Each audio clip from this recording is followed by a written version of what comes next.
Hi, and welcome back to yet another blast from the past, from the standard film team library. Today we're having a look at the second part of the Tomten saga, conveniently named Tomten 4. If you haven't seen the first video, I highly recommend seeing that one before this one, link in the description below. The biggest change to this one compared to the last one, at least from a technical standpoint, is the change of format. Going from good old high 8 to epic DV. Now we were finally shooting digital. Well, at least semi-digital. You still had to use tapes, and the process of getting the footage onto your hard drive was pretty similar to using a regular TV card. However, the difference in quality was a big deal back then, and I still think that the DV era was a pleasant one. This little bad boy was going to give us Hollywood quality footage, and the only thing you needed in order to make a Lord of the Rings film was homemade capes and some Excalibur swords from the Hobbex catalog. Yeah, this one deserves its own video and a permanent place in the Hall of Shame, never to be watched ever again.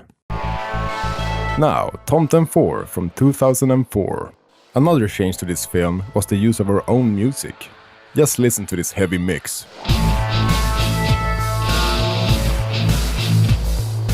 A 2-minute long intro with a bunch of names, followed by a scene with Santa that wakes up.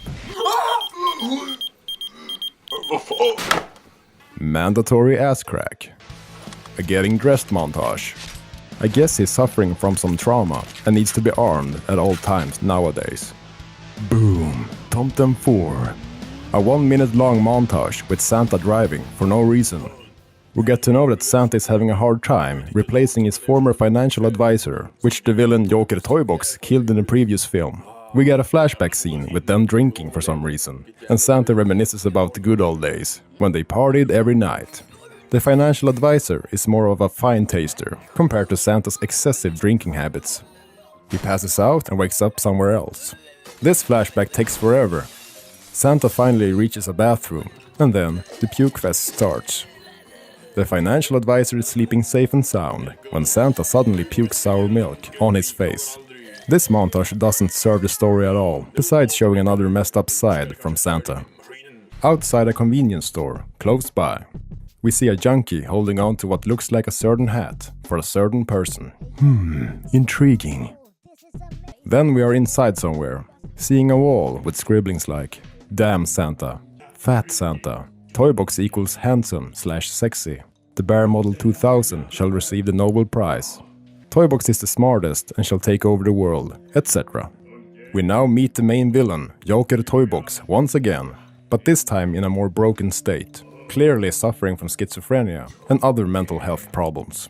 After losing his box in Tomten 3, he now lives in a garbage bag for some reason. The junkie with the hat arrives and wakes up his companion that suffers from addiction to any type or form of glue. They both look at the scribblings and just look stupid in general. Toybox then out of nowhere shouts that they're just a bunch of junkies and that he saved them from Skid Row, with no reply whatsoever. We get to know that they have been living together for a year and they want to give a present to Toybox as a symbol of their appreciation. Toybox is hesitant, as he's never received a nice gift before, referring to the flashback scenes in Tomten 3 with his father Harald. When taking the hat, however, stuff starts to happen.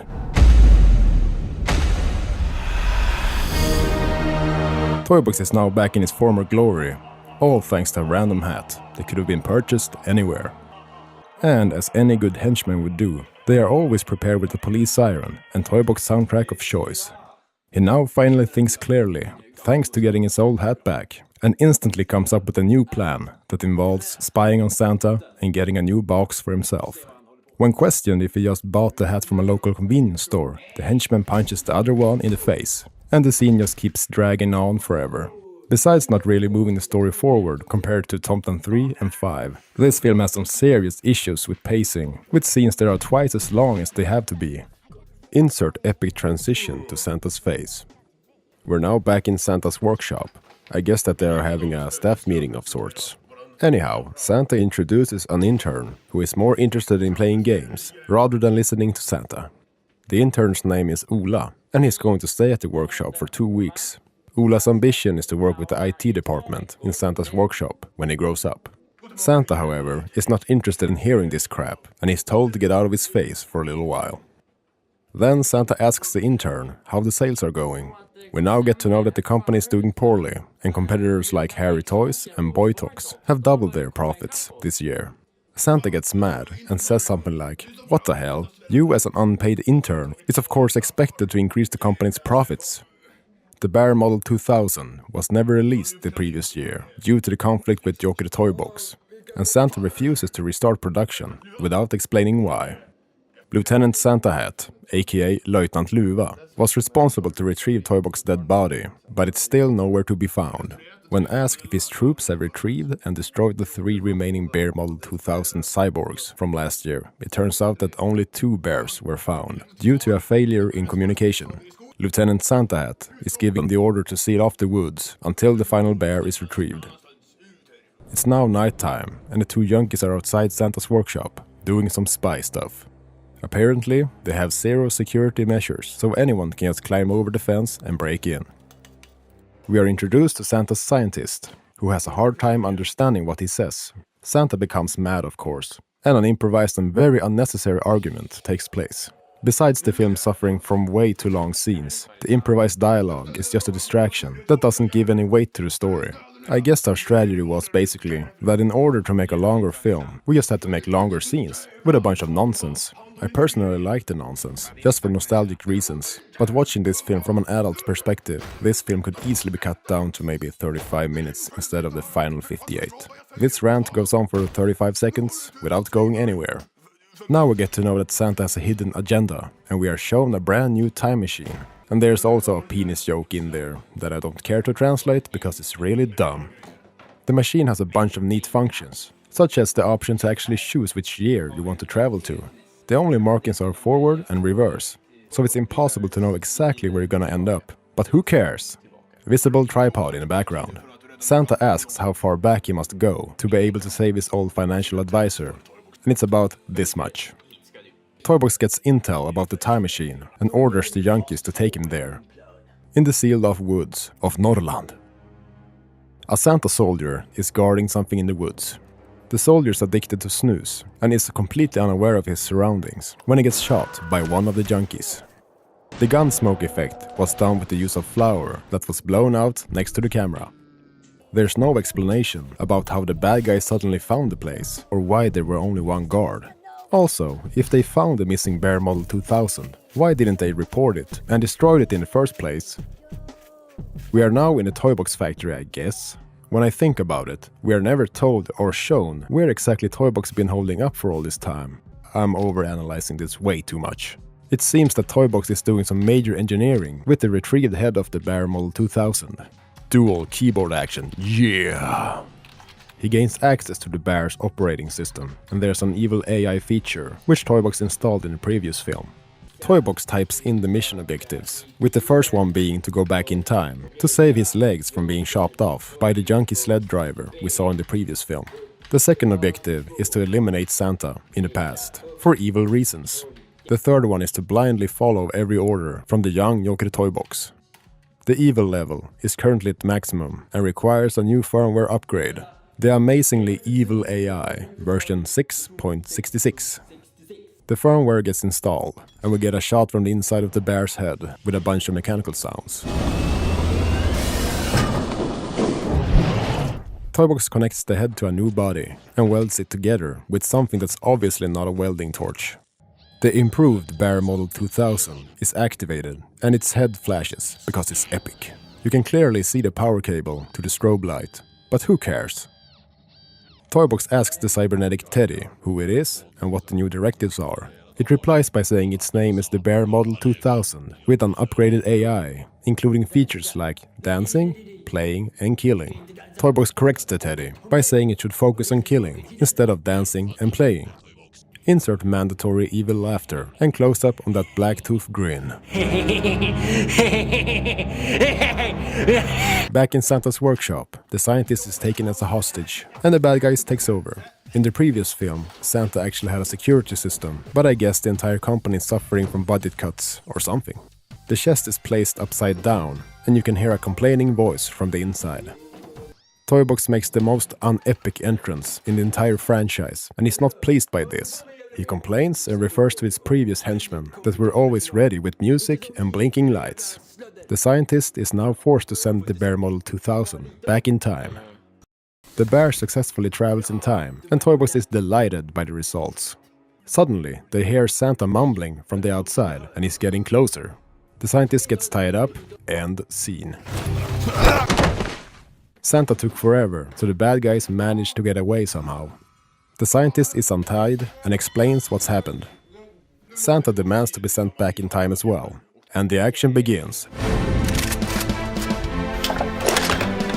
Random medal. The scientist explains that only the jolliness of Christmas can travel in time, therefore Santa will arrive naked. Insert epic time travel scene. Back in the past. No need to be specific. Santa arrives Terminator style. Kind of neat that it makes a crater in the snow. Yes, I am indeed naked, all for the neighborhood to see, cause it's awesome. Santa noticed the nakedness and needs clothes. Inside some random house, we see my sister and her friends exchanging presents for whatever reason. Santa walks in and passes the teenagers without a care in the world. Why call the police when you can just let this random naked dude walk around in your house? Santa asks where he could find some clothes. My sister replies, in the walk-in closet. She looks up, sees the naked Santa, only to go into shock and pass out. Hey underpants, such a pumped up body. After a lot of complaining, he finally finds some decent clothes. Insert the second Terminator 2 rip-off scene.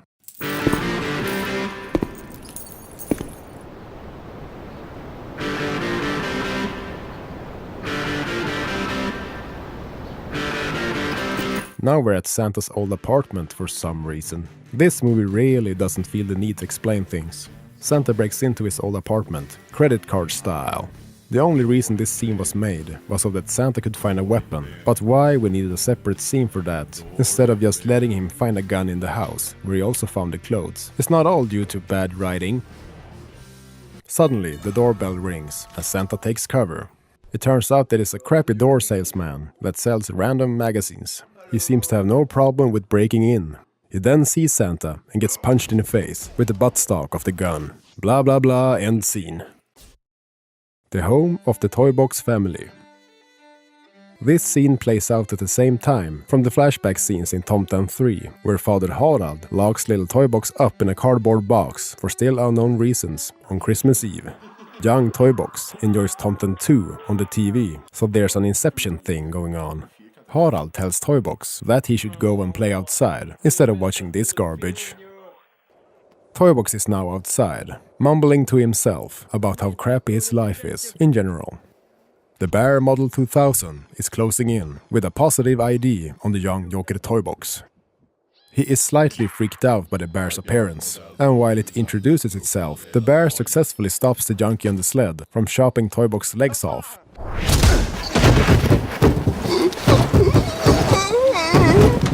Toybox thanks the bear for saving his legs, and he then gets informed that it's programmed to follow every command. His first command is to go inside and watch TV. Back to Santa's workshop, now in the past. There's a big conference going on, and we get to see Father Santa with the younger version of Santa and the financial advisor.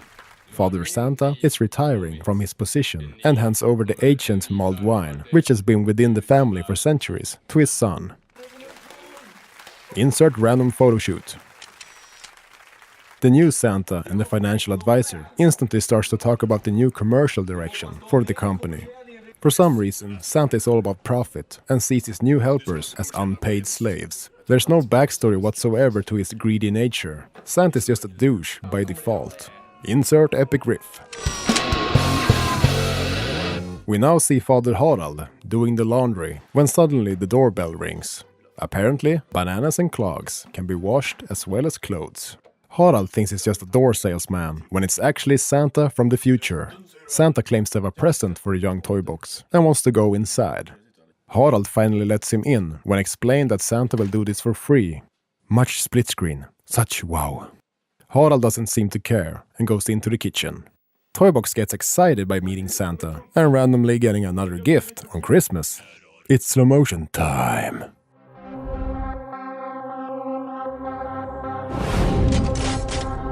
Boom! Toybox's joy quickly changed to terror when he sees Santa with a shotgun, Terminator 2 style. Harald just drinks his whiskey, like any crappy father would. The bear goes into protective mode and saves Toybox from being killed. Harald doesn't realize that an actual gunfight is happening and tells his son to lower the volume on the TV. Stop. The double-barreled shotgun has ejecting shells and doesn't really make sense. While Santa is reloading, the undynamic duo manages to escape. Run away! Santa follows their footprints in the snow. They end up next to a shed, which Toybox built in his free time. The bear tells him that they are playing hide-and-seek, and that Toybox should hide in the shed when the bear comes back to look for him. The cybernetic Teddy moves to higher ground and scans the area.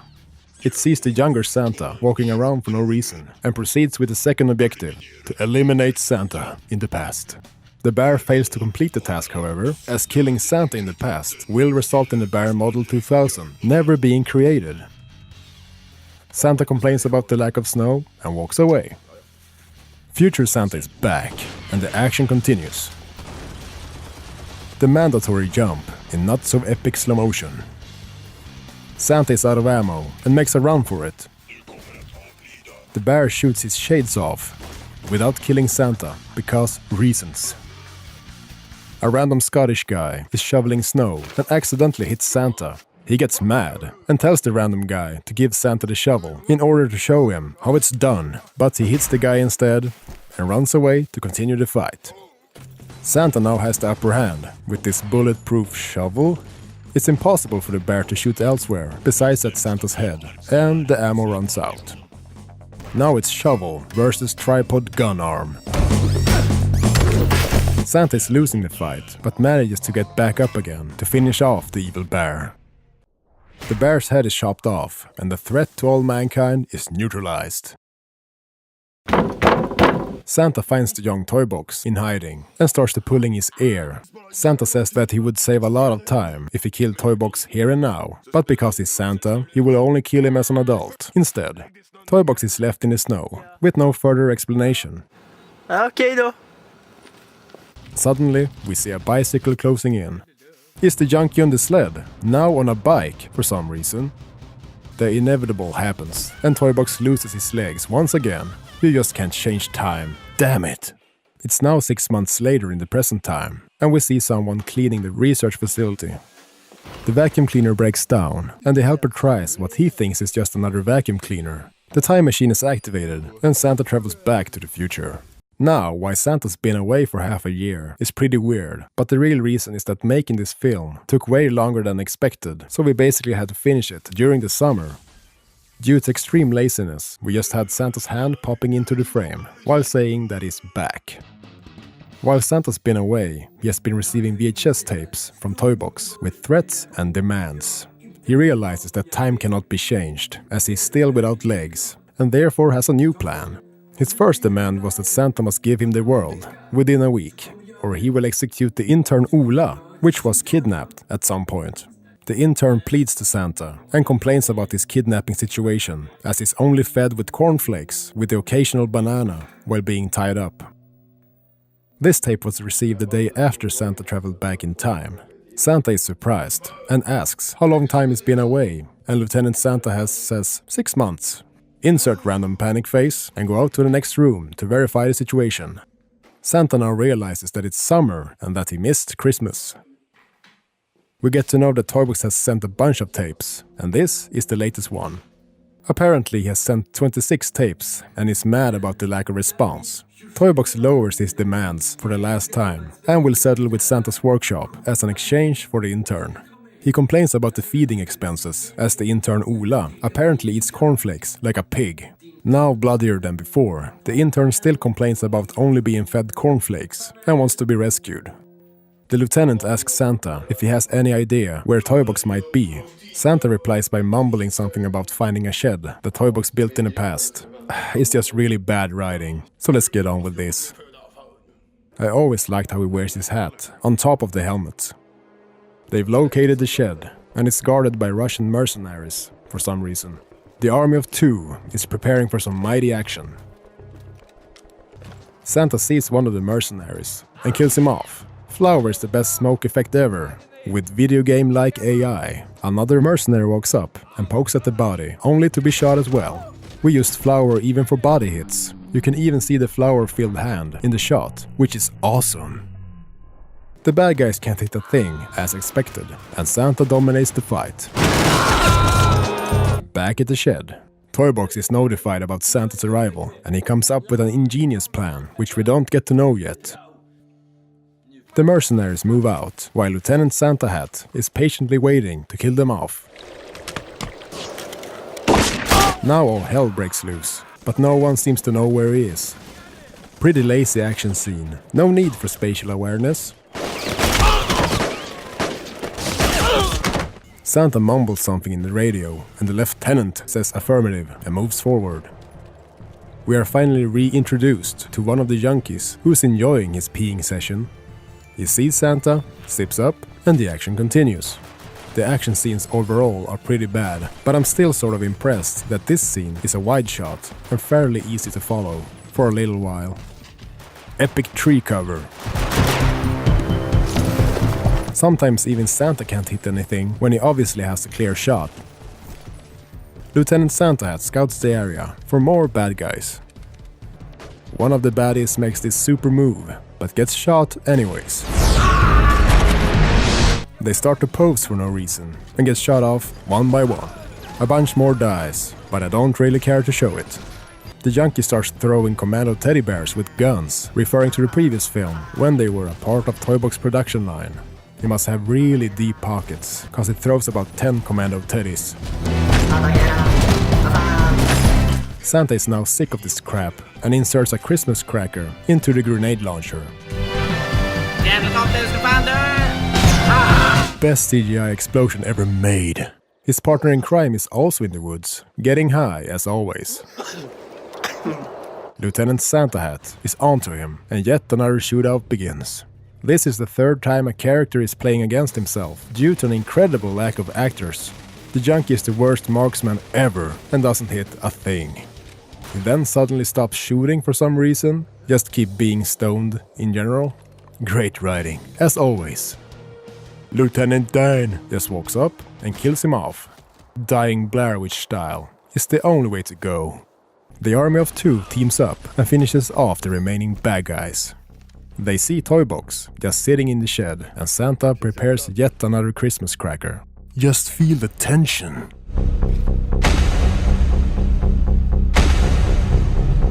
Something one-liner, and boom! Now Toybox is finally dead, right? But who is watching this? Oh my god, Toybox is still alive! But how can this be? We just saw him in the window, right? The dead body has the same clothes as Toybox, the same face as Toybox. Oh no, they just switched places with the intern that conveniently looked exactly like Toybox. God damn it, such a cliffhanger. Yeah. So that's it. Tomten 4. Probably the most unnecessary sequel ever made. Next up is Tomten 5, the final film in the series, but it is the longest one, so I'll probably put that one on hold for a bit, as these videos takes forever to make. Hope you enjoyed this little peek into the rich history of Standard Film Team, before we got old and gave up on life. Let's end this video with a bonus feature with our favorite junkies. Enjoy!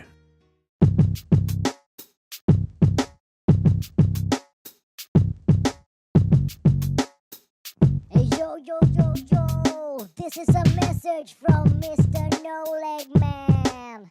Yeah, he's got many great things to say to you, so you better listen up, punk.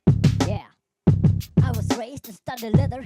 It was a hard time, dude. I became a shredder. All the punks took turns to beat me up.